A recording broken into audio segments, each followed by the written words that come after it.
It's been a while since I did the Loud House vs. Casagrandes video, last being New Year's Eve, when it came to predictability and the trend game. And to tell you the truth, I still have ideas that I want to do more involving this, but considering that some of those videos have been getting less views than others, it's honestly best if I keep this mostly once in a while when it comes to the next few months or so. Granted, it could happen in the next few weeks, but at the same time,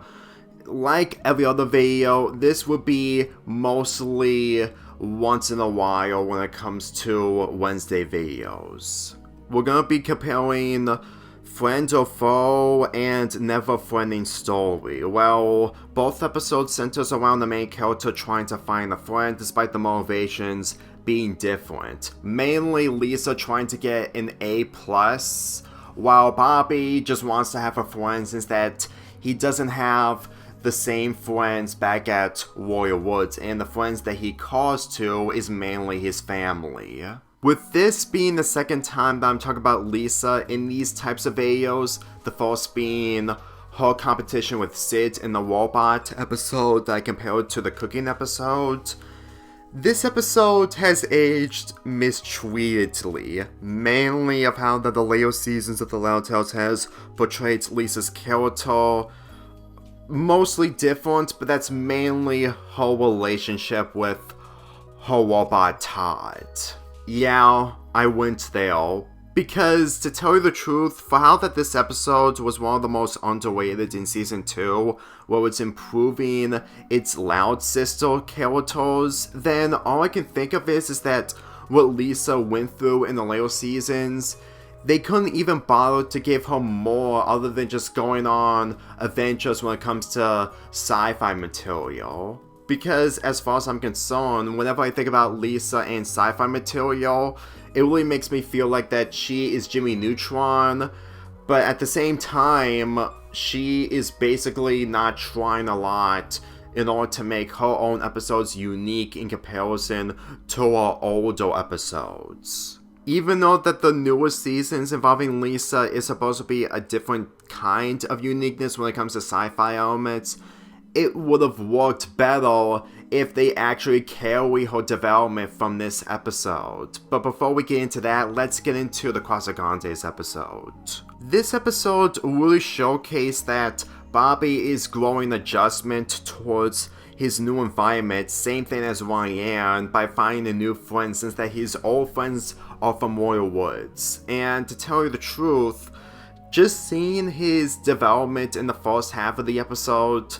really shows that it's relatable because you can't be able to get into everything that other people that you live closely are in. And trust me when I say this, is that even though that I do not like Bobby's character on being dumber, he may be dumb in this episode, but at the same time, he's fully aware on having a friend that is a lot more different than the friends that he made back at Royal Woods. And since that Lori isn't in this episode, aside from getting mentioned or being called from Bobby's phone, it kind of makes this scenario of Bobby trying to find a new friend really unique in order to find some nuance when it comes to his life. Even though that people may not like the spin-off of the Casagrandes because they can't be able to grow attachment towards these characters as much as they do as the Loud House characters, for me personally, when it comes to Bobby, he's honestly the closest. Well, next to Ryan, since that she's mostly number one, but at the same time when it comes to Bobby, him being number two is mainly his motions on trying to cope with something differently in the big city that he's in. Granted, the episodes that I did talked centering around him may be a mixed bag, especially the final episode of this show. This episode really shows that if Bobby was paired with a different person that isn't Paul, I'm going to be really convinced that it would probably lead to Bobby being the dumb idiot, while the other character would have been the non-idiot when it comes to adventures, and the non-idiot being the voice of reason, while Bobby is being an idiot who's not listening to reason. trust me, when I didn't talk about the episode centered around Bobby acting like a cat, it kind of shows that if that method actually works with a friend of his and not part of his family helping him out, then it really made me think that I just can't be able to think that Bobby is really good at gaining friends in Great Lake City in comparison to Royal Woods. But in all honesty, if I did see him being put in the position like Lisa was in her episodes, then to tell you the truth, that episode would have been a lot more worthless and mainly a poor man's imitation from this episode, friend or foe. So let's get into Darcy, who is Lisa's best friend that Lisa is just using her in order to get a pass on social skills, mainly an A+. When I first watched her debut appearance in this episode, it was charming knowing forward that this is actually development for Lisa to learn on what it's like to hang out with friends. And to tell you the truth, I'm always in this position on not being socially communicating with others. So seeing Lisa in this position while she's mostly just using Darcy in order to get an A+ in social skills is selfish, but at the same time you can understand that Lisa just isn't the type of person that would be like everyone else when it comes to social skills. This episode, watching it alone, really showcased that there was a lot more going on by giving Lisa more to work with. Because as far as I'm concerned, even though that Darcy isn't the best side character or one-off character in the entire show, people will agree that she should have returned after this episode to hang out with Lisa a lot more. Because as far as I'm concerned, it's one of those factors that make Lisa a good character. And to tell you the truth, when the adult audience don't find Lisa entertaining and call her the least favorite Loud, despite the fact that the children demographics viewed her as one of the most popular Louds. Honestly, the people who worked on the later seasons of The Loud House clearly didn't see this clip where Lisa made a robot to be her friend, and it didn't qualify from Miss Shrinovart's point of view, and she wants Lisa to be with an actual friend. I understand that Miss Shrinovarts doesn't control Lisa's life outside of this environment, but at the same time, this is an indication that the people who worked on the first 3 seasons of The Loud House were clearly trying a lot more in order to set the morals straight on trying to make Lisa's character more believable by having her being paired up with a weird friend. But then again, whenever they just throw them out the window to make new morals in order to retcon older episodes, or just redo everything back to square one, which shows that the only best that they can do is just redo what they did before, even in some occasions like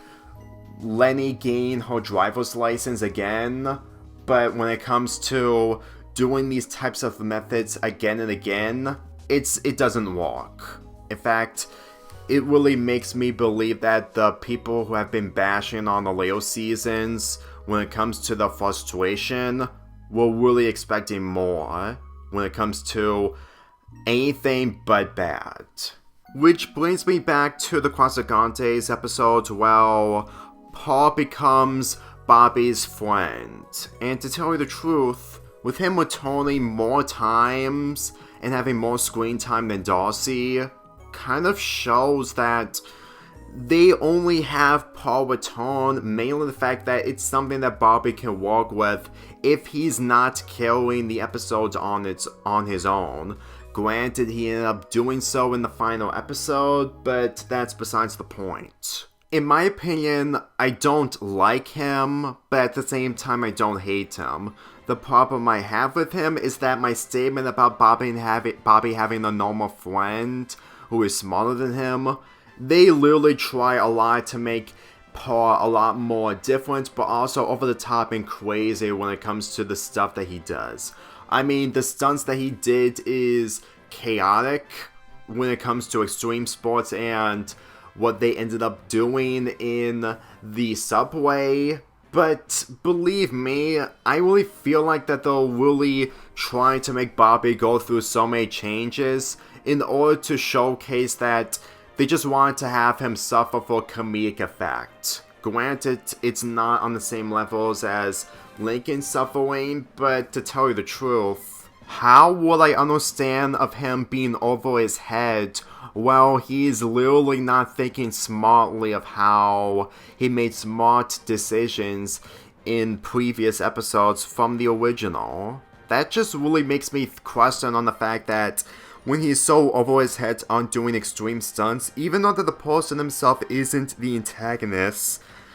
I just feel like that he just can't be able to think clearly on what's really safe and what's really not. And even though that this is the Casagrandes when it comes to them being different than the Louds family, but at the same time, this has nothing to do with family, and it's mostly centered on Bobby finding a friend. To tell you the truth, with him being a yes man to everything of what Paul does, all the while that the characters from the Loud House are becoming less man when it comes to Lincoln's friends, and mainly the Loud sisters, it kind of shows that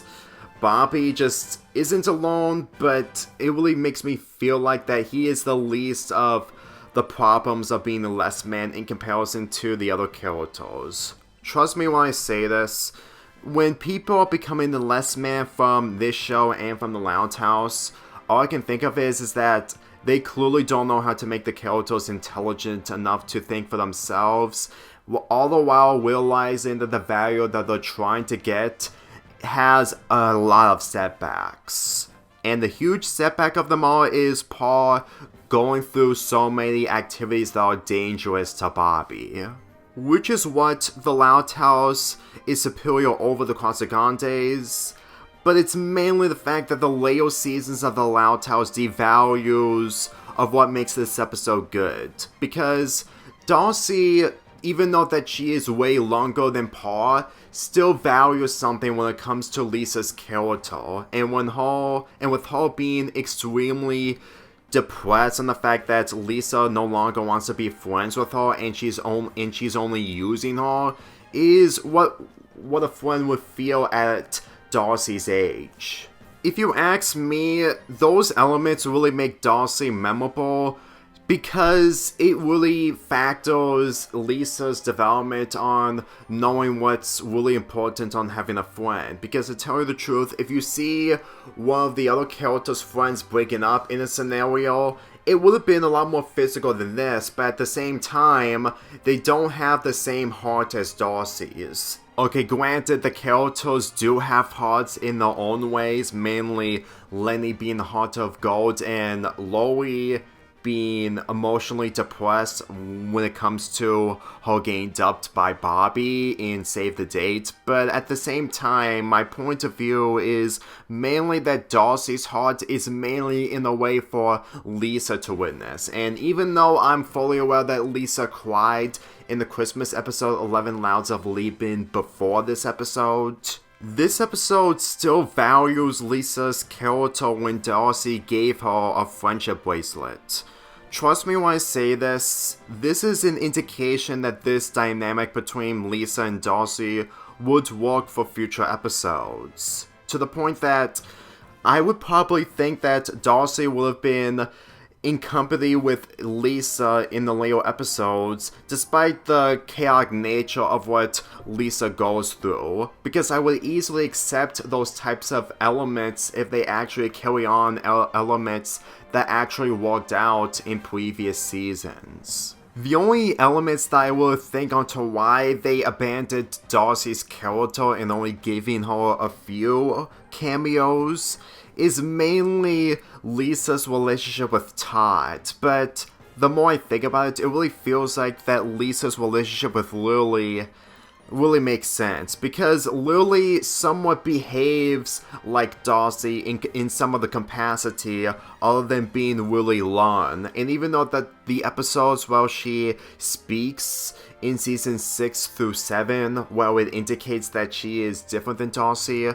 it doesn't change the fact that they're treating Lily as Lisa's only friend despite being her sister. In all honesty,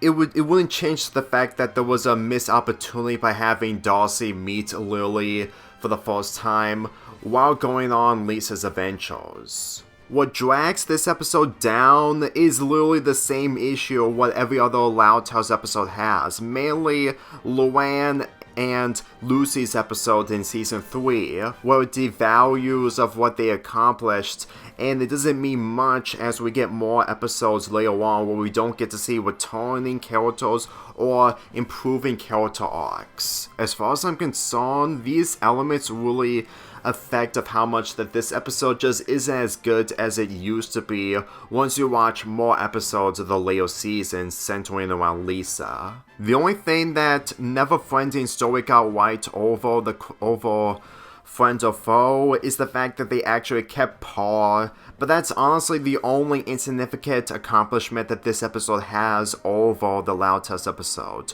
Regardless of what I just said, the Loud Tales episode is still superior over the Casagrandes episode. This episode, like I said earlier in this video, has aged mistreatedly, for me at least. I'm pretty sure that there would have been different directions if they actually kept Darcy around, but then again, the other elements from the other characters ended up dropping when Season 4 came around, to the point that the value that I've seen in any of these episodes aren't really that valuable anymore. Granted, I understand that the episode isn't going to be a masterpiece forever, or at least a very good episode, but trust me when I say this, when future episodes make most of the elements in the earlier seasons less valuable, is really saying something. The only advice I would give you is that if you're expecting a character like Lisa to have more development after watching this episode that you enjoyed the most, and when the later episodes give you something different that you're not expecting, and it just leads to episodes that you've just watched before have less value, then you really need to look into the behind the scenes aspects a lot more, because you're not going to get spoiled of what the show is going to be like or what the show is turning into. Because as far as I'm concerned, it's honestly important to witness what is going on behind the scenes on why that these decisions are happening in the first place. Granted, the behind the scenes aspects might spoil you, but what I mean by that is mainly Nickelodeon picking the children demographic over the adult demographic and listening to them when it comes to them voting on a sophisticated character that they want to see the most. Because believe me, it's happening with the Casagrandes as well when it comes to Carla and Sergio. Trust me when I say this, more people need to see this to understand what the Loud Tales is becoming, since we've gotten this information since late last year. I'm giving Friend or Faux an 8 out of 10, while Never Friending Story gets a 6 out of 10.